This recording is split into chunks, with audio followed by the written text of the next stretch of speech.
রাজধানীর এভারকেয়ার হাসপাতালে মাকে দেখে রাতে গুলশানের ১৯৬ নম্বর বাসায় ওঠেন বিএনপি ভারপ্রাপ্ত চেয়ারম্যান তারেক রহমান। দুপুরে বাবার কবর জিয়ারত শেষে যাবেন জাতীয় স্মৃতিসৌধে। এ নিয়ে জানাতে গুলশান থেকে যুক্ত হচ্ছেন সহকর্মী হাসিব পান্থ।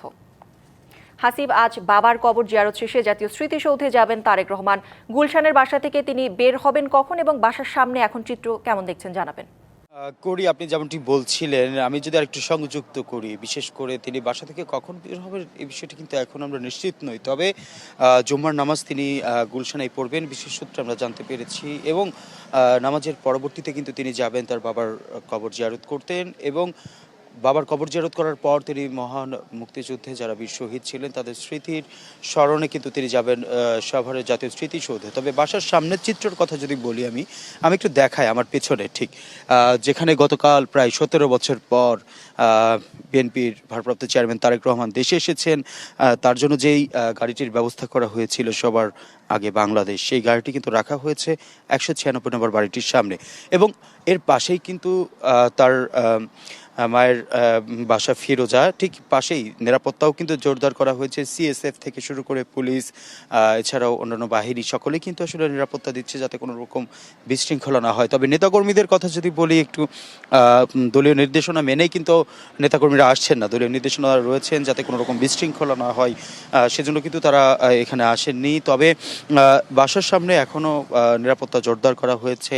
তবে উনি বিএনপির ভারপ্রাপ্ত চেয়ারম্যান তারেক রহমান তিনি বোধহয় নামাজের আগেই বাসা থেকে বের হবেন, এবং বের হয়ে তিনি নামাজ পড়বেন, পরবর্তীতে জুমার নামাজ শেষ করে তিনি যাবেন তার বাবার কবর জিয়ারত করতে, এবং এর পরবর্তীতে কিন্তু তিনি সাভার জাতীয় স্মৃতিসৌধের উদ্দেশ্যে রওনা দিবেন।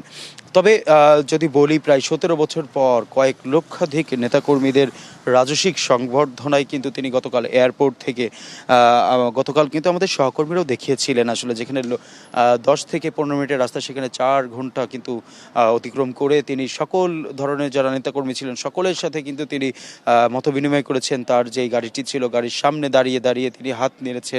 তো নতুন এবং ফিরে আসা গ্রাহকদের জন্য নগদে চলছে ক্যাশব্যাক সহ প্রতিদিন হাজারো উপহার জেতার সুযোগ। হবে আশা আর ফেরা, সারপ্রাইজ সেরা। তাদের সঙ্গে হেসে কথা বলেছেন। পরবর্তীতে তিনি ৩০০ ফিটে যে তার জন্য সংবর্ধনার যে মঞ্চটি করা হয়েছিল ভাষণের জন্য, সেখানেও কিন্তু তিনি যান, এবং প্রায় ১৭ মিনিট তিনি তার নেতাকর্মীদের উদ্দেশ্যে ভাষণ দেন। এবং এক পর্যায়ে যদি বলি, সেখান থেকে কিন্তু লক্ষ লক্ষ মানুষ, নেতাকর্মী, তারা দুদিন আগে থেকেই ভিড় জমাচ্ছিলেন, এবং এক পর্যায়ে সেখান থেকে তিনি চলে যান এভারকেয়ার হাসপাতালে তার মাকে দেখতে, এবং রাতে তার মাকে দেখার পর তিনি চলে আসেন ১৯৬ নম্বর বাসভবন, যেটিতে তার থাকার জন্য ব্যবস্থা করা হয়েছে। এবং সবশেষ যদি বলি, আজ নামাজের আগেই তিনি বের হবেন আমরা বিশেষ সূত্রে জানতে পেরেছি। যদি পরবর্তীতে কোনো আপডেট পাই সেটি অবশ্যই করি আপনার মাধ্যমে জানিয়ে দিব। নিশ্চয়ই হাসিব, ধন্যবাদ আপনাকে।